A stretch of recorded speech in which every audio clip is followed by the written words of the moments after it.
Polres Metro Jakarta Selatan dikabarkan menangkap pemain film dan sinetron Iyut Bing Slamet atas dugaan penyalahgunaan dan kepemilikan narkoba. Kabar tersebut dibenarkan Kepala Satuan Reserse Narkoba Polres Metro Jakarta Selatan, Kompol Wadi Sabeni ketika ditemui Jumat 4 Desember 2020. Wadi Sabeni mengatakan pihaknya menangkap Iyut Bing Slamet di rumahnya, kawasan Keramat Sentiong, Johar, Jakarta Pusat, Kamis 3 Desember 2020 malam.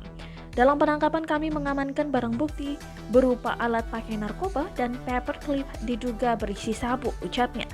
Hasil pemeriksaan urin saudara kandung aktor Adi Bing Slamet itu dinyatakan positif.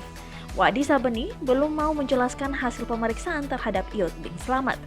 Ini kedua kalinya bagi Iyut Bing Slamet atau IBS ditangkap polisi terkait kasus narkoba.